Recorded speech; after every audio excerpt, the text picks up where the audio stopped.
dala ko yung ating training box para pag naglipat tayo ng ating mga breeder dito ilalagay. Ito pangatlong araw na niyang palipad-lipad dito.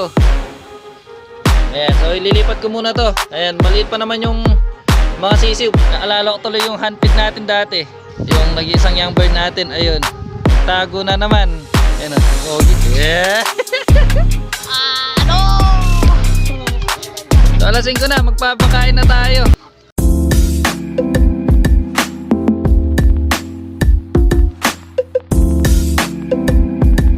Magandang araw po sa inyo lahat. So ayan, ngayong araw, yung ibang breeder natin dun sa may baba, lilipat na natin dun sa bagong ginawa nating breeder cage. Ayan, yun, dun. Yan, dyan, dito.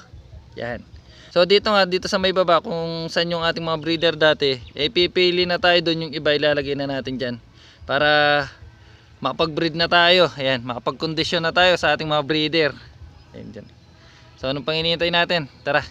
So ayan, papunta na tayo sa ating loft. At ito nga, dala ko yung ating training box para pag naglipat tayo ng ating mga breeder dito ilalagay.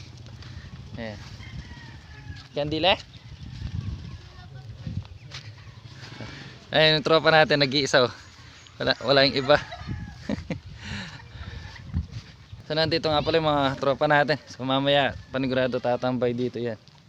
Dahil dito yung tambayan na namin. Ito yung ating mga breeder at yung nag-iisang young bird natin. Ayan. Ayan, dito siya dumadapo. Ayan. Diyan siya nagpapahinga. So pangatlong araw na niyang palipad-lipad dito. Ayan, so hinahayaan lang muna natin. Para makabisado niya yung lugar dito sa ating loft, yung ating mga breeder. Ayan, so maglalagay na tayo dito, tsaka dyan, yan, paghiwalay na natin yung dito natin. Ayan, binalik natin yung isang young bird natin kasi ayaw tumuka kahapon. Ayan, binalik natin dyan para masubuan. Ayan, isang breeder. At ayan, nandito na tayo sa loob ng ating breeder loft. Ito yung ating mga breeder. Ayan, so pipili pa tayo kung alin yung ililipat natin. Bali tatlo na lang to. Ayan, tatlong pares na lang. Isa dito, ayan sa taas, yung dito, tsaka yan. Kaso yung dito maliit pa, hindi kaya. Ayan, so yung dito maliit pa, yung dito medyo malaki na. At hindi pa nga pala natin nalagyan ng ring to, itong dalawa. So nakalimutan natin. Ayan, siguro ito na muna ililipat natin dun sa ating bagong breeder cage. Siguro pagkatapos nating maglipat, maglilinis muna tayo. Maglilinis muna tayo dito at dun na lang tayo kukuha dun sa stock bird natin dun. Dun na lang tayo kukuha nung ilalagay natin dun sa bagong breeder cage natin. Ayan, so ililipat ko muna to. Ayan, maliit pa naman yung mga sisiw para naarawan tuwing umaga. Ayan na. Ayan. Ayan, heto yung kanyang mga sisiw. Ayan, ang lusog-lusog. So ililipat ko na doon para naaarawan na. Yan o, ang dumi ng ating breeder loft. Pagkalipat ko dito, maglilinis muna tayo.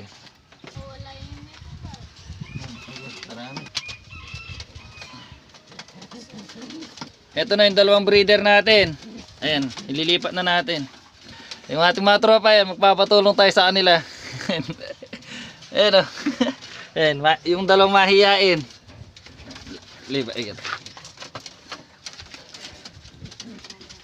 Ano yung kaya? So heto na yung ating mga breeder. Ayan, at yung kanilang mga sisiw. Ayan. So dito natin lalagay. Ayan, katabi nung mga nilagay nating breeder kahapon.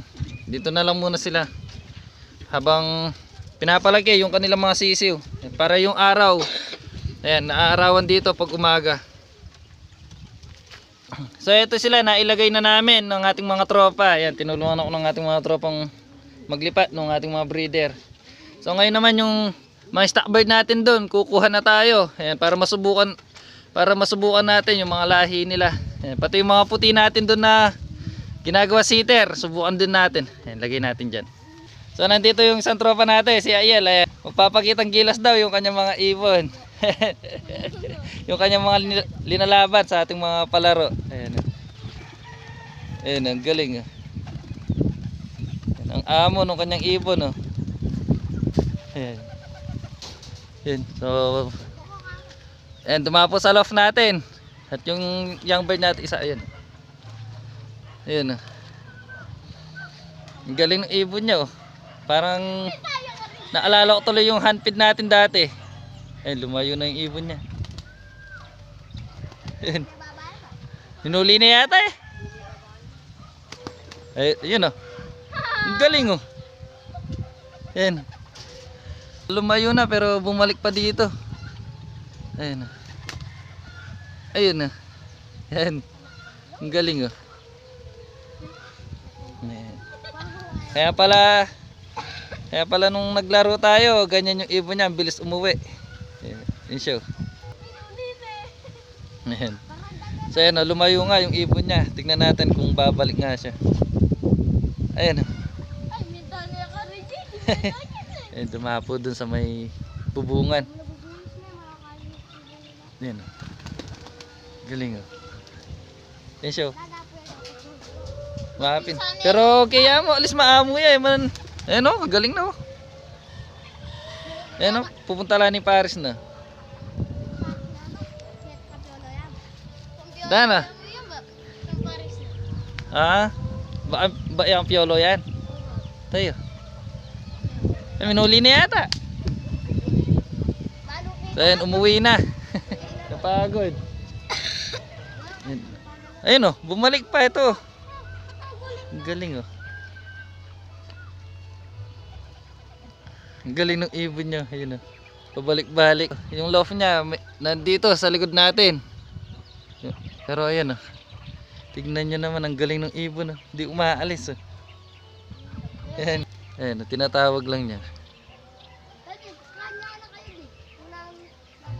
Pasan na itong tabing dugpay kay Paris na. Saan na? Manibaya muna eh. Ayan oh. Ang galing ng ibon oh. Pang street fight pwede yan. Oo. So tatawagin ulit niya. Tingnan natin hanggang mamaya pag dumapo dun sa kanyang pares.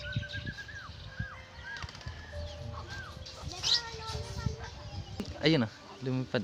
Ayun, gusto na dumapo sa kanyang pares oh. So, gusto na pumatong. Timo, liwayo yung pagi mo kaya yayarin dug pa? Alya.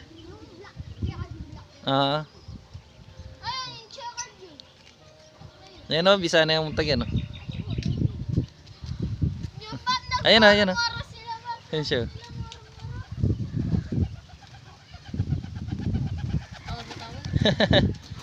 Manibayo yan eh. Kapin. Ayaw ko pinggagalo.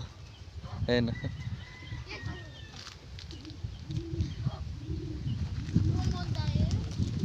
Ayan o. Dumapo sa ating landing board. Ayan, tinatawag siya.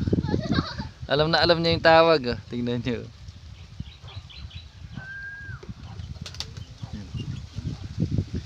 Ayan, lumipad na naman oh. Sinusundan talaga yung kanyang amo.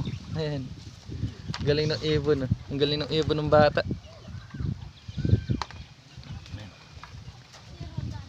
Ayan, rumonda na naman oh. Ayan oh. Ang galing ng ibon ng ating tropa. Inibago yung kanyang ibon dito sa ating lugar kaya nahihirapan siyang dumapo sa kanyang pares. Ayan siya.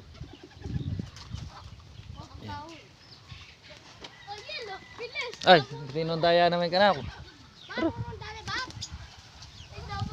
Yung young bird natin, ayan, nakikisabay din oh. Ayan. Yan, ganyan lang yan. Palipat-lipat lang dito. Yung tropa natin, ayan eh. Nakikipaghabulan yung ibon niya. Naalala ko tuloy yung mga dati nating young bird, yung mga hinanpid natin. Ayan, so hindi ko na naipakita yun dahil nung tinitraining natin sa may Pandakaki, hindi natin napansin na nakabukas pala yung ating training box. Ayun. Pagdating natin sa location wala na sila. So, hindi na natin nabalikan dahil kung saan banda sa may Pandakaki sila nakawala. Ayan, kaya hindi na natin nabalikan. Ayan. Ito. Ayan. Paano kasi dadapo yung sa tropa natin? Ayan oh. Ayan. Natatakot yung ibon. May hawak na stick eh. Ayan oh, yung ibon natin. Yung ibon ng ating tropa, kanina pa gusto pumatong doon sa kanyang pares. Ayun siya. Habang pinapapatong niya sa kanyang pares, tayo naman, ayun. Yung nag-iisang young bird natin, ayun, nagtago na naman. Ayun, pero lumilipad-lipad na dito yan. Ayun. Ayun. So ngayon maglilipat na tayo ng ating mga breeder. Ito, maglilipat na tayo.